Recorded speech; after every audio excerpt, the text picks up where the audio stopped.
Bom, então vamos lá.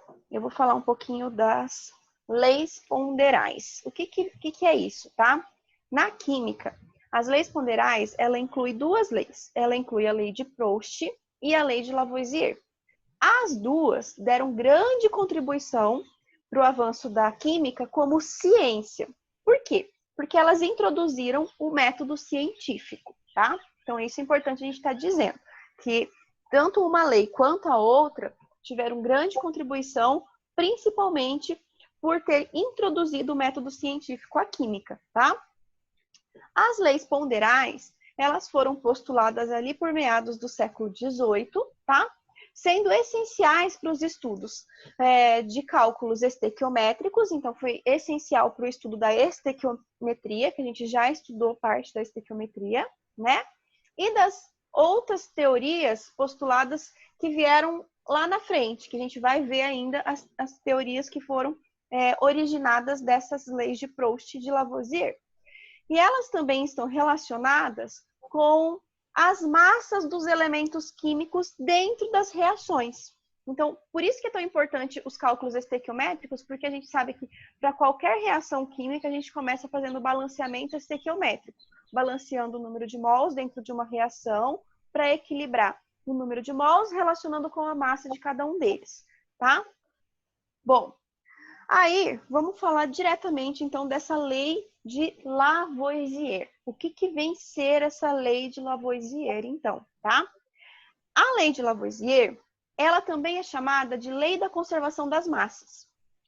E ela foi introduzida por um químico francês, né, chamado Antoine Laurent Lavoisier. E o seu enunciado é, agora prestem atenção, isso é muito importante. A soma das massas dos reagentes em um recipiente fechado tem que ser obrigatoriamente igual à soma das massas dos produtos nessa reação. Então, vamos lá, ó. Vou colocar para vocês aqui um exemplo, tá? Então, assim, ó. No recipiente fechado, então isso é importante, tá? Tem que ser em um recipiente fechado. A gente está falando de um sistema que não tem troca com o meio. Opa, vou ter que dar um pause aqui, porque a bateria do meu computador vai acabar e a gente vai ficar sem conexão. Peraí. Ok.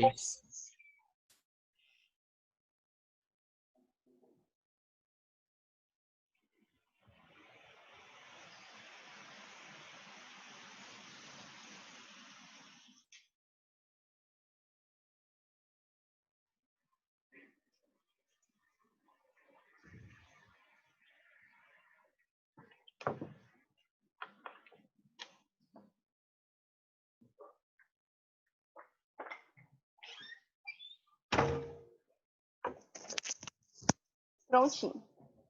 Estão me ouvindo, gente? Pessoal? Sim, prof. Tá.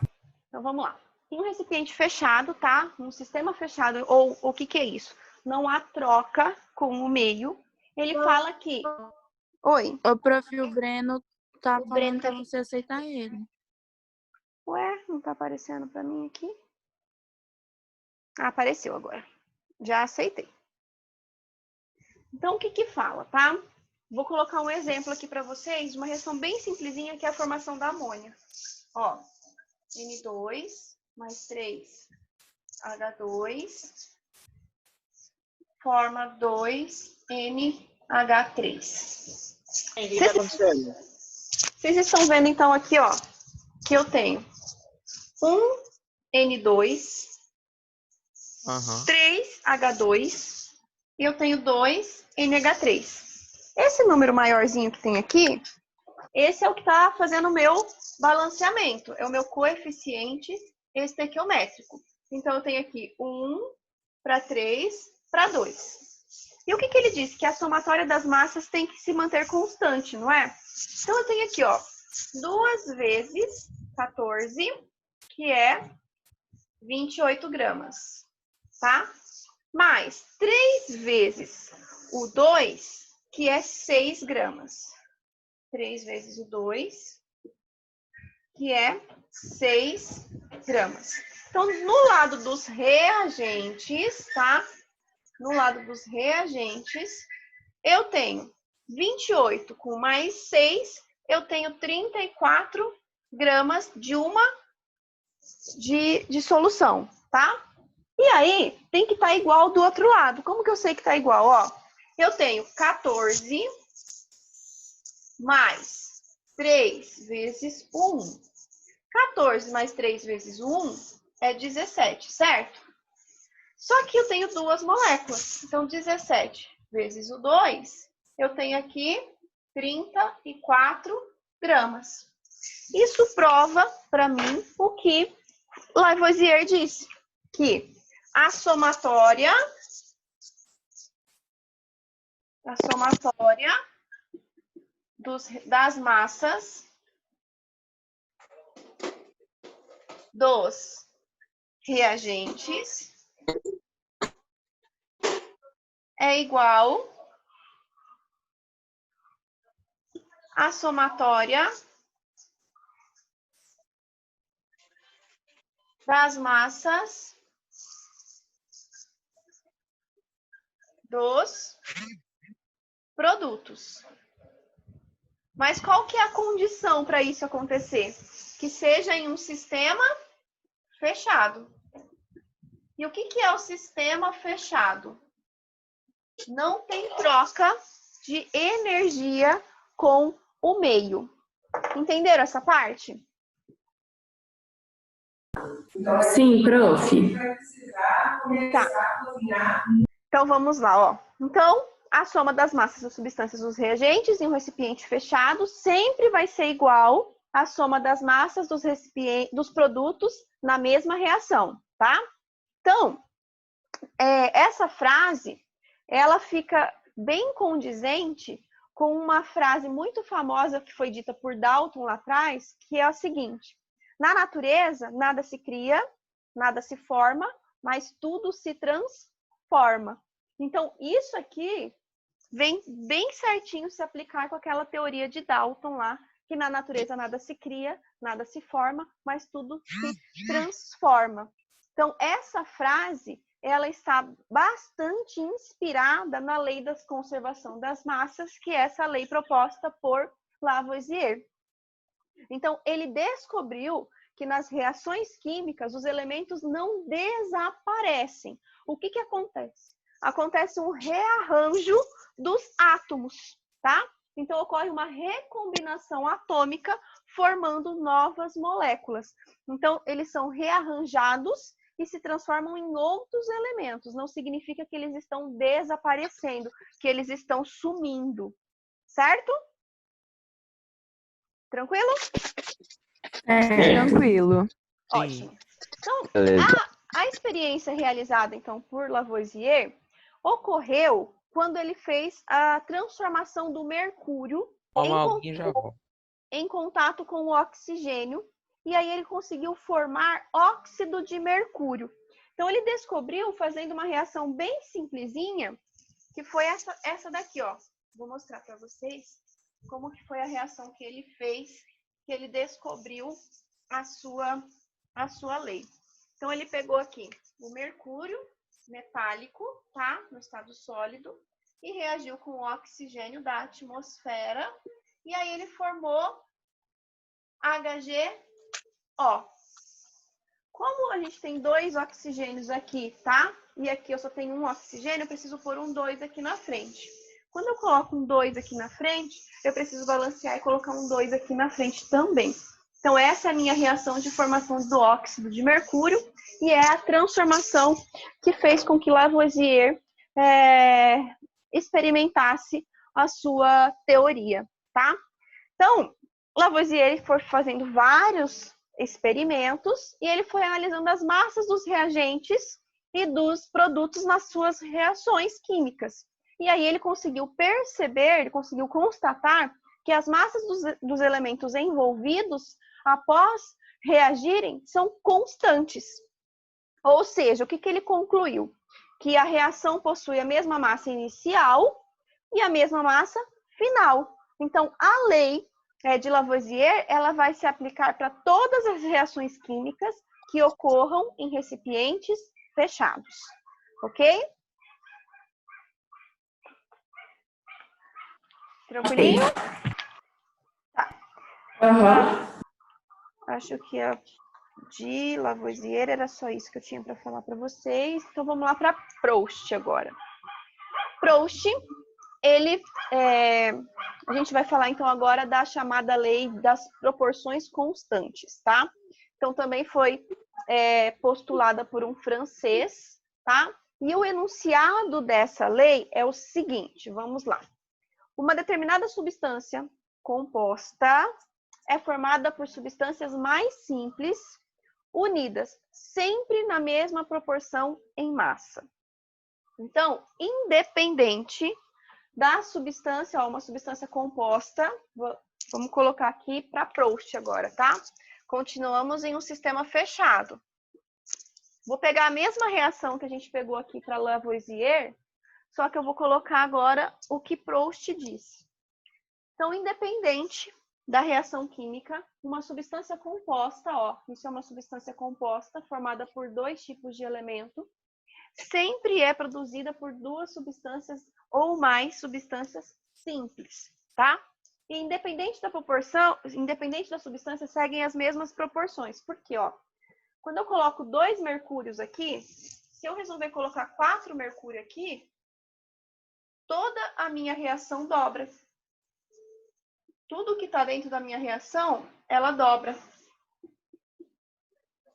Se eu resolver colocar 3 aqui, ela vai seguir as mesmas proporções. Se para 4 eu tenho 2, para 3 eu vou ter quanto?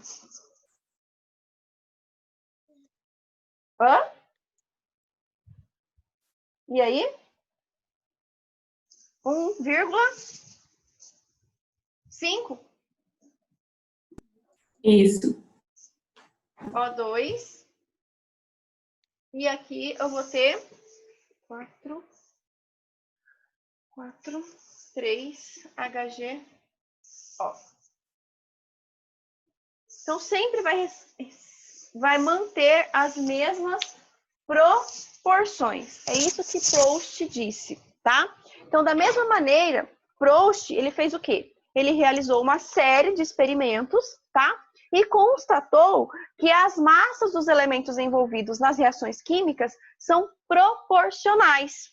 Então, isso explica que a massa dos elementos químicos sempre é diretamente proporcional a qualquer reação química que envolva substâncias compostas e substâncias simples. O que é substância simples? Vamos lembrar. Formada por um único elemento. Substância composta, formada por 2 ou mais elementos químicos, tá? Então, o que a gente tem que saber? Que determinadas substâncias sempre reagem com outras a partir de uma proporção definida, tá? Então, sempre vai ter uma proporção definida. Aqui, qual foi minha proporção definida?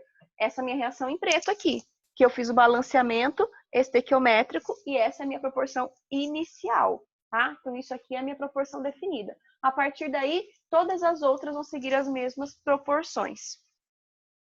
Então, o que a gente tem? Só para concluir, que as massas dos elementos envolvidos podem se alterar. O que não se altera? Tá? A proporção entre elas sempre vai ser a mesma. Não vai mudar a proporção química. Se eu tenho 2 e eu vou usar 1, eu tenho 4 e vou usar 2. Então, sempre essas proporções elas são definidas. Então, a massa de um elemento da reação química, se ela é duplicada, os outros também vão ser duplicados.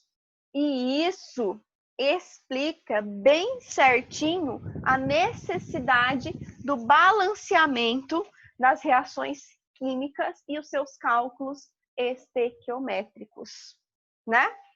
Por que a gente faz balanceamento químico? A gente faz balanceamento químico para atingir as proporções químicas constantes. Certo? Dúvidas? Certo. Perguntas? Tá. Então, vocês vão fazer para mim o módulo 18, tá? Que vocês têm aí um exercício bem simplesinho aí no módulo 18. O primeiro exercício é uma tabelinha que vocês têm lá, 2 experiências, tá? Experiência 1 e experiência 2. E aí vocês têm três variáveis, x, y e z. Você tem que achar o valor das três variáveis. O que vocês têm que só levar em consideração? Que a somatória dos reagentes sempre é igual à somatória dos produtos. Então, você já sabe que 40 mais x tem que ser igual a 56, tá? E quando você relaciona duas experiências, elas seguem as proporções. Então, você pode fazer regra de 3. Quando o 40 está para x, o y está para 32. Assim, quando x está para 56, 32 está para z. Então, vocês vão fazer só essas relações aí bem tranquilinho, certo? O exercício 2 também você vai aplicar a lei de Lavoisier, então a lei de conservação das massas. O exercício 3, ele quer saber quem que enunciou aquela frase que eu disse lá no começo da aula, que do nada, nada em nada, nada pode se transformar, que é a frase que eu usei com uma outra nomenclatura aí, mas é o mesmo significado, tá? E aí vocês vão postar para mim no Que Mágico. São 3 exercícios bem simples para a gente concluir essa parte da aula. Dúvidas, perguntas? É para postar o resuminho também? Pode postar. Eu vou deixar um campo só para vocês postarem o resumo e os exercícios. Tá? Ok. Aí a senhora vai mandar essa aula gravada lá no Que Mágico? Porque teve algumas partes que travou. Eu vou subir ela no YouTube, demora um pouquinho para subir no YouTube, mas já vou subir no YouTube e já posto no Que Mágico. Tá? Ok. Uhum. Beleza, então? Beleza. Beleza. Até mais, então, pessoal. Tchau, tchau. Tchau, tchau.